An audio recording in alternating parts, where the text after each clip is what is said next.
Jadi problem sekarang adalah banyak mufassir yang hanya mengartikan dari terjemah. Itu bahaya sekali. Jika ada orang yang menikah secara mut'ah, itu kan mirip kayak transaksi zina. Mereka berdalil famastamta'tum bihi minhunna fa'atuhunna ujurahun. Perempuan yang sudah kamu nikmati, yang penting kamu bayar. Terjemahnya seperti itu. Karena ujur itu jamaknya ujroh. Itu fatal sekali.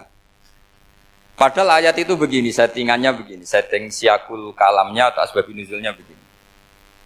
Ini sekaligus, memang saya sengaja ngaji dengan tema yang berat, bentuk penghormatan pada yang ngaji.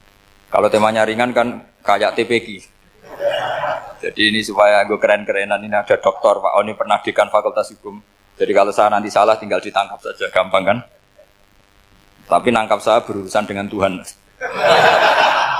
Jadi kalau orang dekat Allah itu yang tanggung jawab itu Allah. Jadi dia bisa menang di kepolisian tapi kalah di hukum Tuhan. Jadi kalau berhadapan-hadapan dengan saya. Begini asbabun nuzulnya begini. Wal muhsanatu minan nisa yang awal juz 5 itu ya kita santai aja. Yang awal juz 5 itu sebetulnya maktuf diatafkan pada ayat hurrimat alaikum ummahatukum wa banatukum wa akhwatukum wa ammatukum wa kholatukum wa banatul akhi wa banatul ukhti. Jadi perempuan yang haram dinikah itu ada 7. Yang faktor nasab, yaitu siapa? Ibu, putri, saudara putri, bulik dari bapak, amah itu bulik dari bapak, kholah itu bulik dari ibu, keponakan dari saudara lelaki, keponakan dari saudara perempuan. Ini disebut haram karena nasab gen. Kalau orang Jawa bilang hanya 4 karena ngitungnya bulik baik dari bapak maupun ibu. Kalau orang Jawa bilang kan bulik terus keponakan dihitung 1. Padahal ada keponakan dari saudara lelaki, ada keponakan dari saudara apa? Perempuan. Wa banatul akhi wa banatul ukhti. Terus kedua haram karena rodok. Kita tahu dalam hukum Islam rodok adalah sama dengan nasab. Jadi ibu yang pernah menyusui kamu berarti jadi ibu kamu. Dan saudara sepenyusuan berarti menjadi saudara kamu. Ini disebut wa ummahatukum allati arda'nakum wa akhwatukum minar radha'. Terus ketiga haram karena musaharah, karena besanan. Jadi pagi ini misalnya saya nikah dengan Sri, bilang qabiltu nikaha wa taswijaha bil mar'il madkur. Setelah nikah dengan Sri ini otomatis ibunya dia menjadi mertua. Otomatis haram saya apa? Nikah. Ini namanya haram karena musaharah. Atau kamu punya anak Zaid. Zaid pagi ini akad dengan Sri. Berarti Sri adalah menantu Anda, otomatis haram bagi Anda. Itu namanya haram karena musaharah, karena bisanan. Itu yang disebut waroba haram-haram itu kan seterusnya itu wa ummahatun nisaikum. Ibu dari istri-istri kamu. Memang ini agak jelimet, tapi memang syaratnya mufassir harus biasa jelimet. Jangan hanya nyari partai ayat-ayat untuk kepentingan partai. Wah itu ngeri. Kacau Quran dipakai kampanye. Terus itu berarti sudah 3 kan? Haram karena nasab, karena rodok, haram karena musaharah. Terus yang keempat ini haram yang bukan karena sebab pada seorang perempuan tapi karena istri orang. Itu disebut wal muhsanatu minan nisa. Haram menikahi perempuan yang masih milik orang lain. Nah, orang lain yang menikahi ini, istilahnya Allah adalah lelaki yang menikahi perempuan ini adalah lelaki sing muhsinina ghairu musafihin, secara nikah yang sah. Nah, nikah yang sah itu begini dalam hukum fikih Islam. Saya nikah dengan Sri, kalau hanya akad, itu saya wajib bayar mahar hanya separuh. Jadi kalau saya janji bayar 1 miliar, berarti wajib bayar berapa? 500 juta. Kalau janjinya 100 juta hanya bayar 50 juta. Itu yang wajib bil akdi. Nanti wajib sepenuhnya nunggu bil jima. Kalau sudah hubungan intim baru wajib 100%. Jadi kalau ada di Jawa nikah dengan seperangkat alat sholat itu yang atasannya tok itu wajib karena akad. Nanti bawaannya nunggu setelah hubungan apa? Intim. Loh ini hukum Quran bukan hukum saya.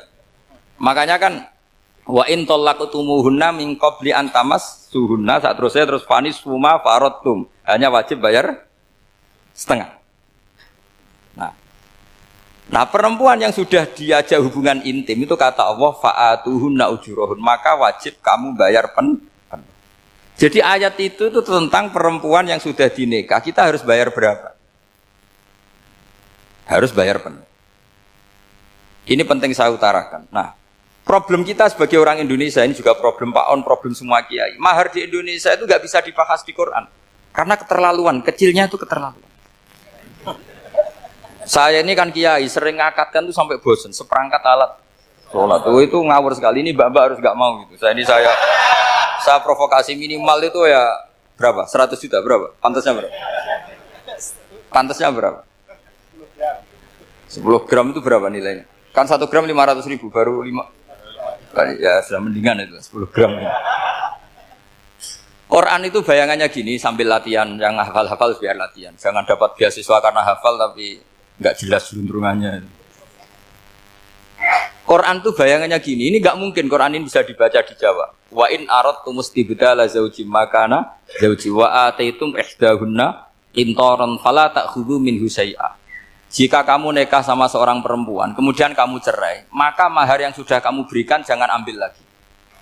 Karena mahar di Arab itu mahal, 100 juta, kadang mobil Alphard, kadang GMC. Sehingga setelah menceraikan tuh kebayang menarik. Kok enak, dulu saya memberikan itu kan karena dapat servisnya, sekarang sudah saya cerai, saya tarik. Kalau mahar di Indonesia kan seperangkat alat sholat. Jadi gak kebayang ada kalimat fala ta'khudhu minhu syai'a, jangan ambil lagi. Kebayang ngambil aja enggak? Apalagi kalau nikahnya sudah 2 tahun kan sudah lusuh, sudah. Tapi kalau di Arab itu kebayang karena mahal. Makanya orang Arab suka nikah orang Indonesia karena murah. Jadi bahasa kintoron itu harta yang enggak ternilai. Wa ataitum ihdahunna kintoron. Yang enggak ternilai, mahal betul. Itu pernah saya hitung, ada yang mahar itu 400 juta, ya sekira segitu. Nah makanya setelah dicerai, Allah memperingatkan setelah kamu kasihkan, ya jangan minta lagi. Kenapa kepikiran minta? Karena jumlahnya besar. Kalau di Indonesia kepikiran nggak minta ya? Nggak kepikiran, saking kecilnya. Seperangkat alat sholat, kadang 1 juta. 1 juta itu setelah hubungan intim, sebelumnya yang wajib hanya 500. Itu kan nggak kebayang. Makanya susah ngartikan Quran di Indonesia, kadang susah karena kadang terlalu.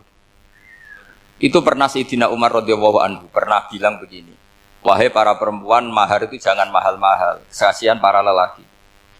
Itu ada perempuan alimah ya, orangnya alim betul, meskipun nggak pernah sekolah di UI tapi alim gitu.